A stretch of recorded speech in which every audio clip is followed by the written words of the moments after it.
Okay, Luke's 25 years old. He depends on his anterior neck and his anterior hip flexors to pull himself forward for forward progression and gait.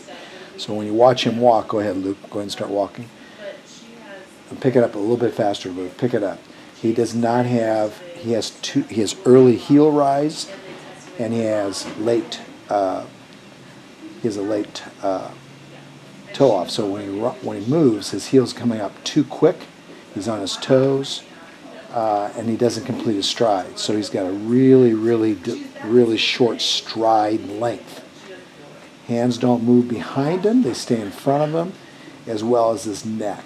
Okay, so his neck's in front, and again, very poor reciprocal activity with the ipsilateral extremities. The left hand, the left foot don't move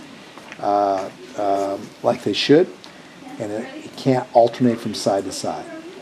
His hamstring activity at this point is hypoactive, and we'll see that here in a minute. And his hip flexors and rectus femoris activity is hyperactive.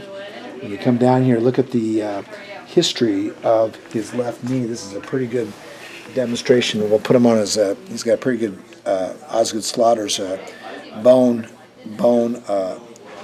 growth here. And again, I'll show you. I've known this guy for at least 9 to 10 years, and he's grown up and he's developed a lot of calf and back activity because of this limited stride length that he has with each gait, with each step in the gait cycle.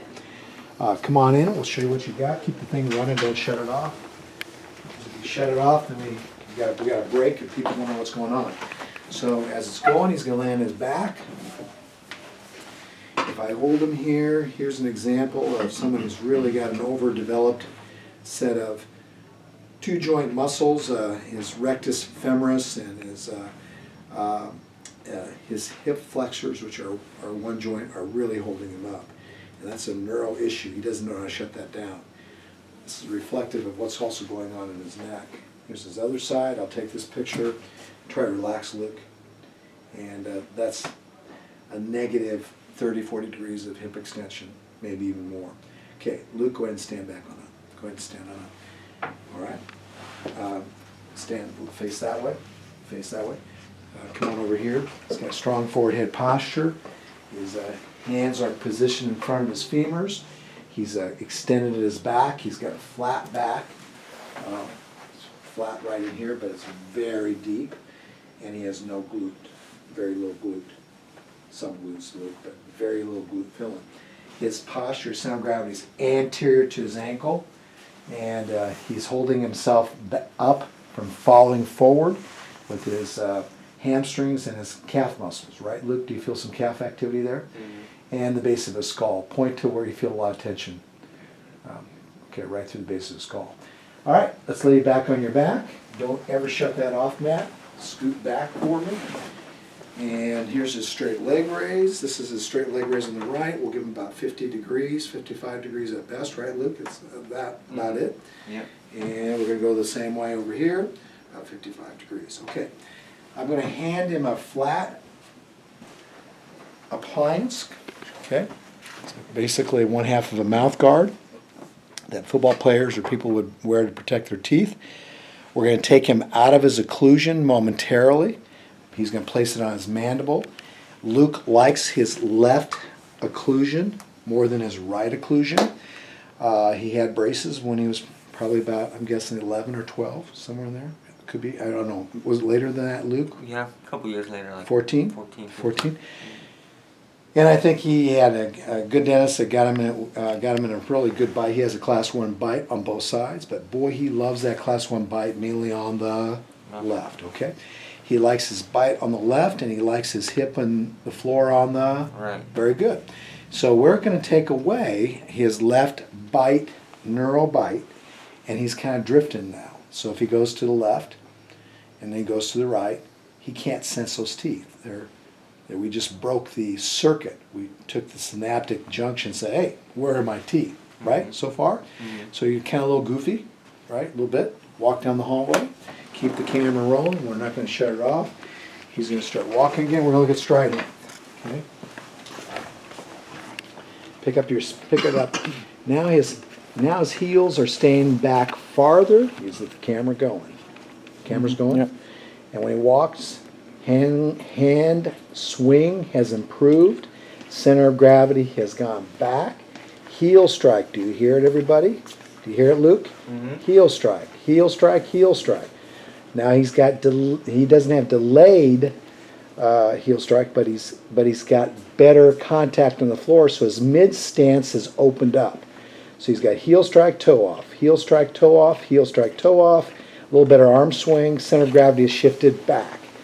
Hip flexor tone should shut off. Luke, do you feel as much activity in the front of your hips? No. Okay. Do you feel more free with your arms? Yeah. Okay. Do you feel like your center of gravity has shifted back a little bit? Yeah. Do you feel like you're walking up a hill? Walk A little down. bit. Be honest with me if you don't. Do you know if you're walking up a hill or down a hill? I feel like I'm walking up a hill on the front of my Legs are working harder. My calves aren't working as hard, maybe. Now the front of your legs are working harder than the calves are. Yeah. Because if you're walking up a hill, you got toe clear. Mm-hmm. To toe clear, you got to pull in your anterior tib and your flexor hallucis, your extensor hallucis longus to clear that toe from hitting that front of the hill that he's walking up. So he's got to pull his toes up, right? Toe up, toe up, Mm-hmm. toe up, toe up, because you're technically kind of walking what? Yeah. Up a hill. Would you agree now with Mhm. that? Well, let's see if that's true. Yeah. Don't shut off the tape. I'm saying that because I want everybody to understand this tape is ongoing. So he lays back on his back. Doing a great job, Luke. Scoot down here toward me a little bit.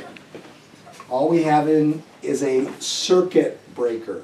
A circuit breaker. Something that's taken away his tooth occlusion. So he's a lot more loose. You feel loose? Mm-hmm. That tension dropped down. Let's make sure we got the two joint come all the way towards the edge. It's a circuit breaker deal. So bingo, there's his two joint. Went down, right, Luke? A little Mhm. easier. Way easier. It's a circuit breaker. He can't use his occlusion to figure out where he's at in space anymore. He has to find the floor.